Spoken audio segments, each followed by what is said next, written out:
Morning बच्चों। Last की class में हमने डिस्कस किया था कि फैन बंद करते हुए लास्ट की क्लास में हमने डिस्कस किया था capacitance of A parallel plate capacitor. एक पैरेलल प्लेट कैपेसिटर था, उसकी कैपेसिटेंस फाइंड आउट की थी। आज भी हमें सेम प्रोसेस फॉलो करते हुए capacitance of A parallel plate capacitor find out करना है। बट डिफरेंस क्या है? डिफरेंस ये है कि वो हमारा वैक्यूम था, हमारा यहाँ पर क्या लिया हुआ था हमने, मीडियम में एयर या वैक्यूम लिया हुआ था। यहाँ पर हमने क्या किया, एक डाइलेक्ट्रिक स्लैब रखी हुई है कोई ये टी मोटाई की, जिसकी लेंथ जो हमने है, जो उसकी विड्थ ली है हमने वो टी ली है, और उसमें हमने एक डाइलेक्ट्रिक स्लैब रख दी। डाइलेक्ट्रिक स्लैब जिसमें आपका इलेक्ट्रिक करंट फ्लो नहीं करता उसे डाइलेक्ट्रिक कहते हैं, यानी कि जो इलेक्ट्रिसिटी के चलने को क्या करता है, अपोज करता है, उसे डाइलेक्ट्रिक कहते हैं। तो बच्चों इस केस में कैपेसिटेंस क्या होगी पैरेलल प्लेट कैपेसिटर की, वो हमें फाइंड आउट करनी है। कैसे करेंगे? सिंपल, हमारा फॉर्मूला है कैपेसिटेंस निकालने के लिए हम क्या यूज करते हैं, Q is equal to C by V, general formula है हमारा। यानी कि कैपेसिटेंस निकालने के लिए अगर आप C निकालना चाहते हो तो आपको क्या चाहिए, Q इज इक्वल टू हमारे पास होता है CV, Q is equal to हमारे पास होता है CV, तो C इज इक्वल टू हमारे पास क्या होगा, Q बाई V। यानी कि आपको कैपेसिटेंस निकालने के लिए चार्ज और वोल्टेज की जरूरत होती है, पोटेंशियल की जरूरत होती है। तो C इज इक्वल टू कितना है, Q बाई V है हमारे पास। हम वोल्टेज निकालेंगे और अपने इस फॉर्मूले में पुट अप कर देंगे, वोल्टेज निकालेंगे। यहाँ से कैसे निकालेंगे बच्चों? सबसे पहले यहाँ पर हमारा इलेक्ट्रिक फील्ड इंटेंसिटी जो है वो दो पार्ट्स में डिवाइड हो चुका है। एक पार्ट वो है जहां पर एयर है हमारे पास, ई नोट से हमने उसे डिनोट किया है, वैक्यूम है जहां पर, और दूसरी इलेक्ट्रिक इंटेंसिटी वो है जो हमने डाइलेक्ट्रिक स्लैब के लिए है, उसे हमने ई से डिनोट किया है। तो सबसे पहले हम ई नोट निकालते हैं। ई नोट कितना होगा हमारे पास, सिग्मा अपॉन 2 एप्सिलॉन नोट होगा। बच्चों हमने ये डायरेक्ट यूज किया है क्योंकि हम पहले आपको पढ़ा चुके हैं कि किसी एक प्लेट के कारण, किसी एक सीट के कारण जो इलेक्ट्रिक फील्ड इंटेंसिटी होती है, ई नोट इज इक्वल टू कितना होता है, सिग्मा बाई 2 एप्सिलॉन नोट होता है। तो बच्चों ये हमारे पास कितना होगा, जैसे ही हम इसकी वैल्यू पुट करेंगे ये आपको मिलेगा, सिग्मा क्या है, चार्ज डेंसिटी है, that is equal to Q by A होगा, जहां Q क्या है, चार्ज है प्लेट पर, और A क्या है, उसका सरफेस एरिया है। तो जैसे ही आप इसमें वैल्यू रखोगे तो ई नोट आपको यहां से मिलता है सिग्मा अपॉन सिग्मा की वैल्यू फिट करेंगे Q 2A एप्सिलॉन नोट। बच्चों ये हमारा पॉजिटिव प्लेट के कारण है। एक प्लेट इतनी हमारे पास निगेटिव चार्ज की भी है, तो जो आपका ई नोट होगा तो वो कितना होगा हमारे पास, सिग्मा अपॉन 2 एप्सिलॉन नोट, या आप कह सकते हो तो Q by 2A epsilon note. जैसे ही आप इन दोनों को ऐड करते हो, दोनों इक्वेशंस को ऐड करोगे तो आपको पूरे पैरेलल प्लेट कैपेसिटर की इलेक्ट्रिक फील्ड इंटेंसिटी मिलेगी। कौन सी इंटेंसिटी? जो सिर्फ उसके वैक्यूम पार्ट्स में है, ई नोट। जैसे ही आप इन दोनों को जोड़ेंगे तो टोटल ई नोट जो आपके पास होगा वो होगा हमारे पास Q upon A epsilon note.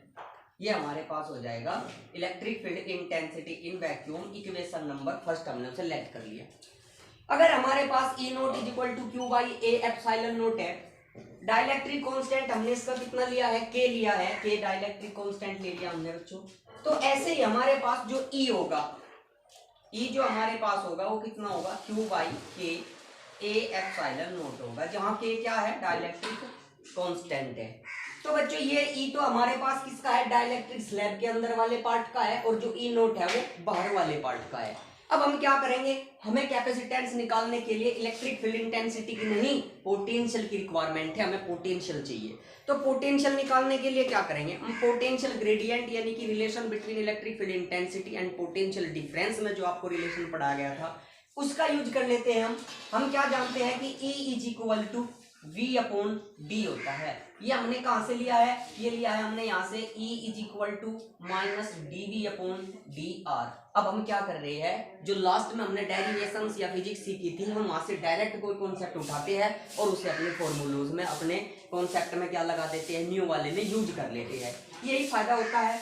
तो electric field intensity E is equal to V by D, अगर आप यहाँ से किसी का V निकालना चाहते हो तो आपको क्या करना होगा, ED, यानी कि इलेक्ट्रिक फील्ड इंटेंसिटी, और जिस डिस्टेंस के अंदर वो इलेक्ट्रिक फील्ड इंटेंसिटी डिस्ट्रीब्यूट है उसकी मल्टीप्लाई अगर आप कर लेंगे तो आपको क्या मिलेगा, इलेक्ट्रिक पोटेंशियल मिल जाएगा। अब हमारे पास यहाँ इलेक्ट्रिक फील्ड इंटेंसिटी 2 है, तो जो टोटल V आपको निकालना है बच्चों, सबसे पहले आपका है E नोट। ई नोट कितने डिस्टेंस में फैला हुआ है, ये D डिस्टेंस है, टोटल इलेक्ट्रिक कैपेसिटेंस की D है। और T आपके डाइलेक्ट्रिक स्लैब की है। तो जो आपका E नोट है वो सिर्फ D माइनस T डिस्टेंस में आपका डिस्ट्रीब्यूट है। अपने D में से क्या करेंगे, T को लेस कर देंगे, तो जो वैक्यूम वाला पार्ट है आपके पास वो आ जाएगा। प्लस आपके पास जो इलेक्ट्रिक फील्ड इंटेंसिटी E है वो कितनी डिस्टेंस में फैली हुई है, T डिस्टेंस में। वो T डिस्टेंस को कवर करती है, यानी वो डाइलेक्ट्रिक स्लैब को कवर करती है। तो जो वैल्यू आपके पास आई थी सब वैल्यू आप रखेंगे, इसमें रख पुट अप कर देंगे तो आपको पोटेंशियल मिलेगा। V is equal to E naught हमारे पास है Q by A epsilon naught D minus T plus E की वैल्यू आपके पास है Q by K A epsilon naught T। जो दोनों में से कॉमन आता है उसे कॉमन ले लेंगे A, तो Q by A epsilon note आपके पास बचता है D minus T plus 1 by T by K, ये इक्वल टू ED, यानी कि जिस डिस्टेंस में आपका इलेक्ट्रिक फील्ड आपका डिस्ट्रीब्यूट है आप उस डिस्टेंस के कोरस्पॉन्डिंग में उसकी मल्टीप्लाई कर लीजिए तो आपको वो क्या दे देगा, टोटल पोटेंशियल दे देगा। हमारे पास यहाँ पर दो इलेक्ट्रिक फील्ड इंटेंसिटीज है, एक E है जो आपकी डाइलेक्ट्रिक कांस्टेंट में दी गई है और आपका एक E नोट है जो आपका वैक्यूम में लिया गया है।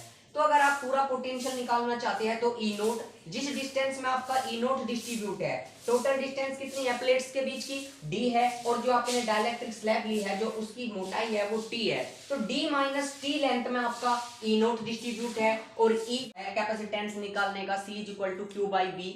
Q की वैल्यू आपके पास Q है और जो आपकी V की फाइंड आउट हुई है V की वैल्यू रखेंगे। मैथमेटिकली जैसे हम इसे सोल्व करते हैं तो Q से Q कैंसिल होता है, A एप्सिलॉन नोट हमारा एप्सिलॉन नोट अपॉन D